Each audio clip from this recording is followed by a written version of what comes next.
Thank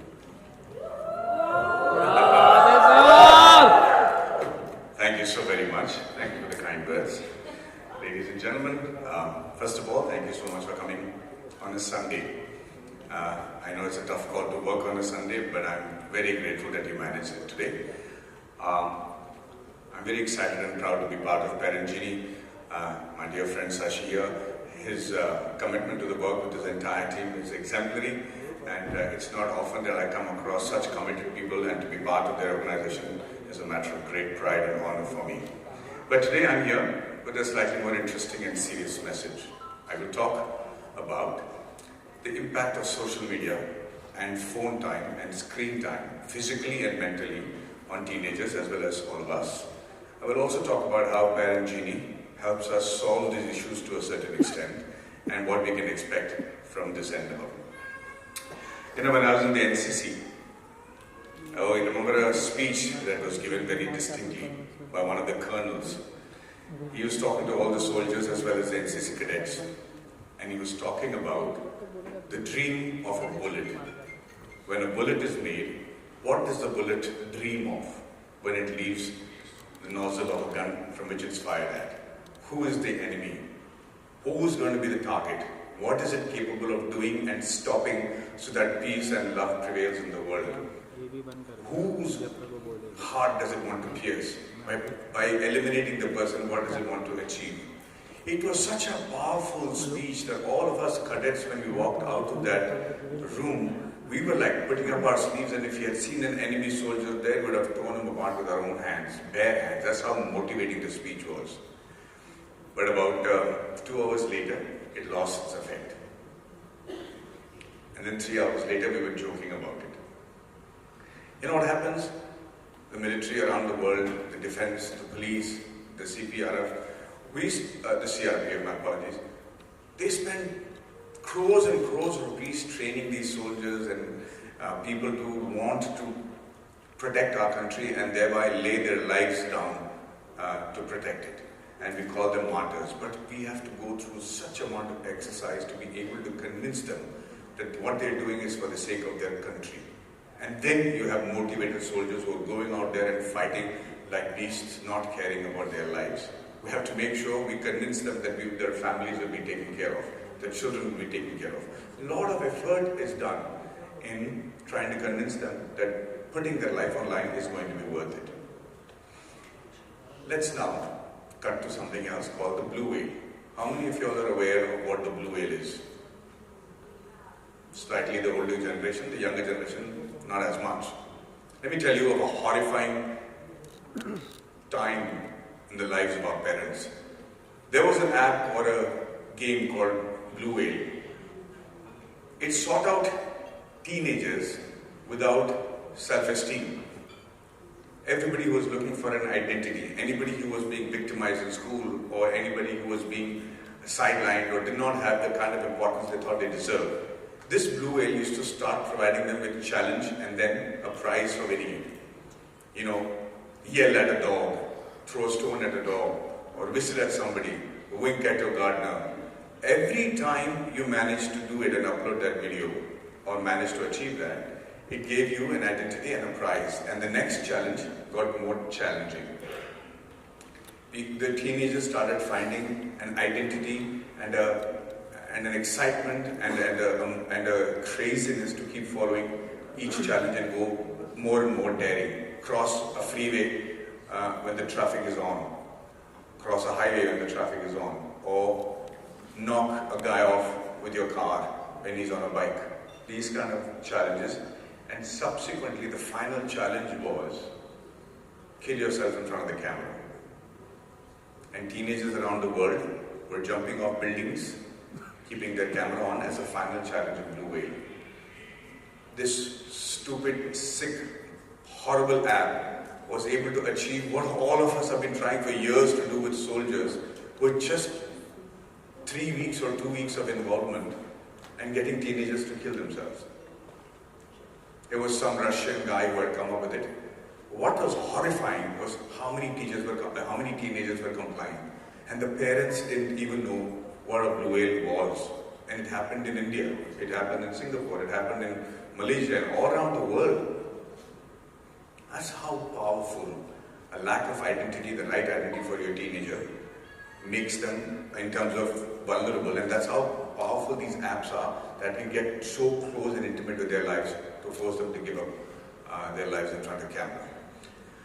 The second thing that I want to talk to you about is the fact that there is such a barrage of information on social media that you have no concern, that does not concern you, but still has a horrible impact on the way you live your life or on the day that you read or get this information. Not only do you start slowly losing your humanity towards incidences like this, it becomes normal and okay to accept it. Like my friend was saying, that the first time you see a brutal video, it's horrifying, you get affected by it. The second time, you're shocked. The third time, you're like, it's okay, it's normal. The fourth time you see somebody killing a dog on the road, it's like, you start becoming less and less sensitive to something like that, and your personality changes. You will notice this personality change in your children happening overnight. One of my friend's daughter, who was supposed to go for a 12th standard exam, she was all studied and wonderful. She loved her parents, she loved her pets, she liked her dogs, she was very fond of puppies. And on the morning of her 12th exam, just before going to school, they allowed her to use her phone. She went to the toilet, she was looking at reels. She just saw somebody in her community take a stone and bash a little puppy to death. She was completely devastated. Her entire preparation for the 12th exam went down the drain. She was crying the whole day, she couldn't think straight. Her exams went for a toss, she went into a depression just because of a stupid reel by a guy who was a sadist, who would actually put up a video like that. Your teenagers are supremely impressionable and delicate.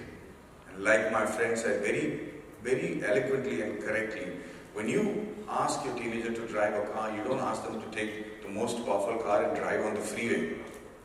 You give them training for 2 weeks properly. You sit with them and pray that they know how to drive. And at least in our times we had gears, there are no gears now, it's still automatic. And you make sure that they are slowly introduced to something that is so capable of harming them. But with the internet and the social media, you're just putting them in the hottest of water at the moment you're giving them a smartphone. The amount of time these teenagers are spending on the phone is just completely ridiculous.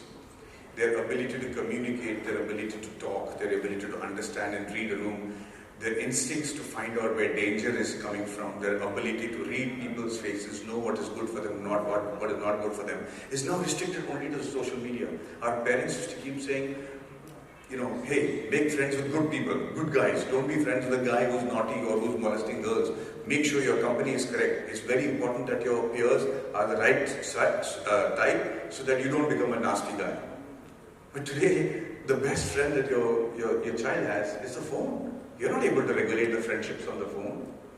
That has got the maximum influence on him. I've seen that with my son Vedant. When we used to be kids and 14-year-old kids were in a house, the only thing the parents used to say is, can you keep it down? Why are you all screaming? Why are you all shouting so much? But every parent here who has a 14-year-old will understand that now when you put these boys together, there's hardly a sound. They go to the room and they're quiet. And I don't know what Vedant is doing. I'm afraid. I'm like, what are they watching, man? Are they watching sites that they're not supposed to watch? What is they watching? And when I sneaked in, I just realized they're all sitting there. They have monosyllabic conversations and more intense conversations sitting in the same room, but on the phone.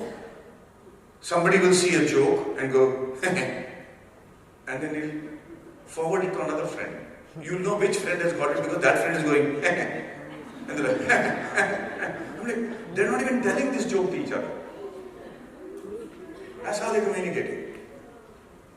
And if they don't communicate using words, using languages, and they're just communicating with emojis, and my God, I realized much to my horror that emojis mean a completely different story.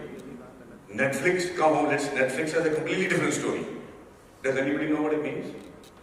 Who over here does not know what a teenager means when they text each other saying, come home, let's Netflix? Who does not know that? Everybody else knows that? Yes or no, yeah? Yes. How many people know? Let me tell you what it means. If you see this on your phone, it's a horrifying line. When the teenagers say, let's come home and Netflix, it means let's come home and make out. Those are the code words. Yeah, exactly. Oh, I hope you haven't seen it in your teenager's phone. The second thing is, yeah, it's true, it's true. You won't understand the emojis. More importantly, the GIFs. What they mean. What does a pear mean, or what a banana means, or what other things mean. It's just horrifying. The language of communication between the teenagers is in code that the parents don't understand. You know, it's our job and actually our survival to protect our teenagers and our children from these sort of situations and have them exposed to it when they are ready mentally for it. You know, for me also, if I know that somebody is watching over me all the time as an adult, I'm very careful about what I put on social media or what I put on chats. I'll give you a small example. If a girl sends me a message on Instagram saying, we really loved Shaitan, it was wonderful, I loved it, and you were a great actor, and we are so crazy about it, and she puts hearts and hugs. What I do is, I say back saying, thank you very much, and I put hearts and hugs myself. You know what she does? She takes a screenshot of that and puts it on her story. Which is fair enough. But the person looking at the story, only looking at a young girl and Maddie putting hearts and hugs to her, completely changing the context of what was being said. Now, let's look at one of the minuscule aspects of mentally what the wrong content on social media is capable of doing to you all. Now let's look at the physical aspect of screen time. I want all of you all who use the phones, depending on which hand you use the phone, to check. Does anybody know what the mobile phone finger is? Anybody knows? Hands up? Nobody. Let me put the shocking details to you today. Take both your small fingers, left and right, and look at it and see if the hand in which you use the phone has a dent right after your nod. Have a look at it. I don't use it on my left finger, so I don't have it here. But on my right finger, there is a distinct dent where my phone rests. Yes? How many of you all feel the dent? Can I see your hand? Raise your hand. That. So, ladies and gentlemen, this is fun. But if that is the impact on your little finger of constant use, can you imagine the impact on your neck and spine? If this is the amount of abrasion that happens by keeping a phone, what happens when your head is down?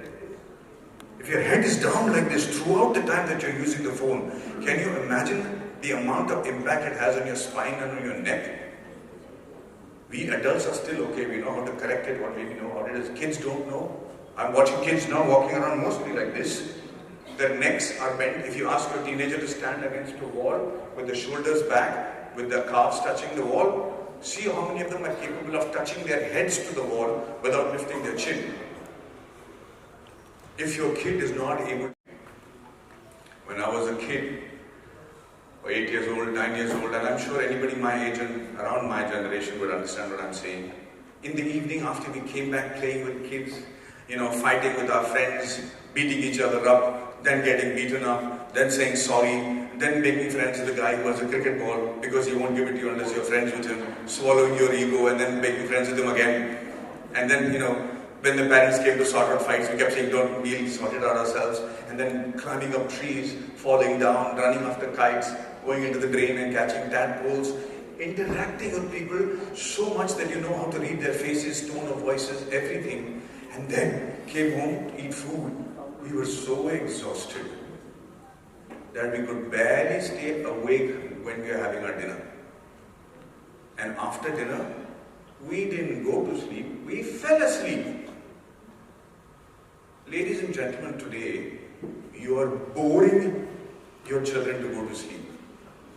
You're saying, okay beta, lights off, give me your screen, give me your phone, put on the AC, tuck yourself. The boy or the girl is bored and goes to sleep. Because he's not first exhausted, and secondly he's mentally still active because he's on the screen for so long, and thirdly he or she does not wake up rejuvenated, does not let the body cure itself of all the harm it's done itself during the day and wake up refreshed and energetic. Those are dramatically, I'm no doctor, I'm no psychologist, but I can tell you those are dramatically sad and dangerous signs. Your child has to be exhausted before they go to fall asleep, not go to sleep. And so when Parent Geenee came, I was excited because it does not take away the ability of a phone from being a communication device.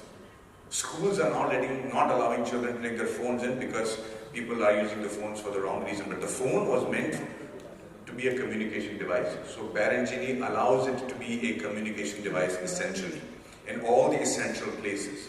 In the schools, in the house, in the bathroom, in the kid's bedroom, it continues to be a communication device.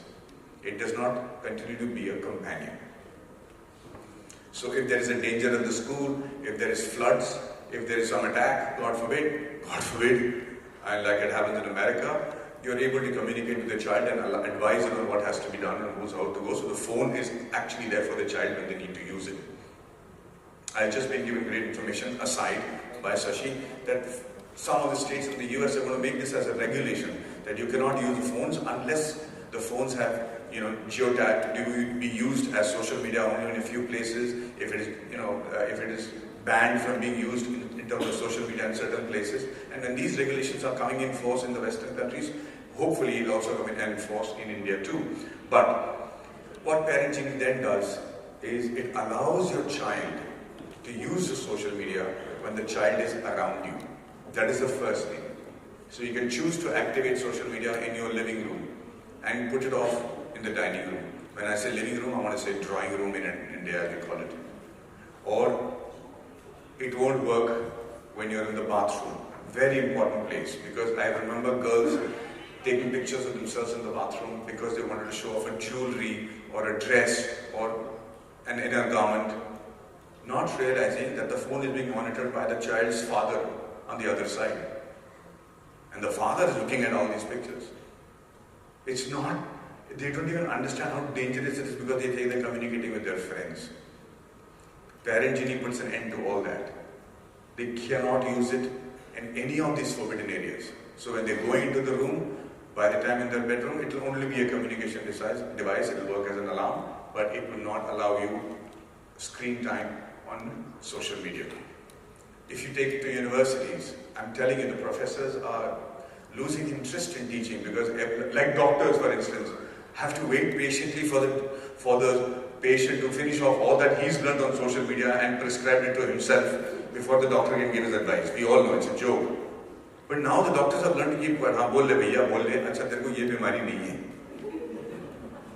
And then give them the right. So similarly, the professors are now losing interest. The teachers are saying, if you know more than me, then why don't you just go and do it yourself? And the last thing I will say before I open the floor for questions is, when we were kids, I'm looking at you right now, and all of you are looking at my face because you are trying to understand what I'm saying and you're paying attention to the words that I'm saying. Some of them are sleeping, but most of them are looking at me, that's fine. But all I wanted to tell you is, our children are not growing up understanding that when the person is speaking to you, it's important to look on their faces because nobody told them that. Because 90% of their learning is coming from the screen.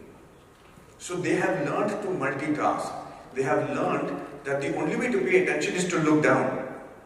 How many parents over here are finding it exasperating that when you're talking to the child, they're not looking at your faces? All of them? Yeah? You understand what I'm saying? They don't want to look at your face. But they're paying attention to you. My son, and I'm sure your kids as well, the moment you walk into the room to say something, they have read the room so well because of their ability to understand how the parents are saying. And I'll tell you why. That they know exactly what you've come to say. They're like, this is what you want to do, right? I got it, let's go. And we have come, beta, how is your evening? He doesn't want all the formalities. You don't want me to go to this place, right? I got it, okay, I won't go. I haven't even reached that subject. You know how that happens? It's because when we were kids and we were reading books or studying for an exam, our reading was limited to the books in our hands or the ones in the library. So the only time we had our heads down was when we were reading from books which had limited content, and in the library when we had to do research. So we used to read the paragraph, memorize it, understand what is happening. Today's child is reading 1,000 times more than we ever read in our entire life. Because he's reading from review of his video games, he's reading on the profile of the Instagram, on the Facebook, on multiple things. They're playing video games where they have to understand how to crack it, how to get a hack. They're reading. And so their ability to comprehend from reading is so much that today's teenager only reads the first 2 words of the paragraph and the last 2 words of the paragraph, and they've got it. They've got the synopsis of what you're saying in that whole paragraph. We have to read the whole bloody paragraph. Now when they're reading a page, it takes much shorter time for them to read. They glance, they got the idea of the page. And then they're bored because they're waiting for you to finish the page. Around the world, in my opinion, and very humble,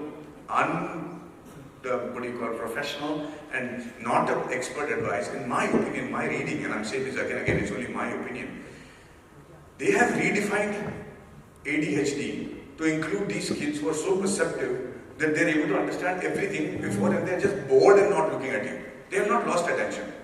They have paid attention to, they're paying attention to you all the time, even when they're not looking at you. Because that's how they grew up. And they're getting it. So you'll be surprised that your teenager says something relevant to a subject about how we had talked, and he thought the teenager is not paying attention, but he's actually heard or remembered what you said in a different conversation and says it in the right context. Kids, small kids.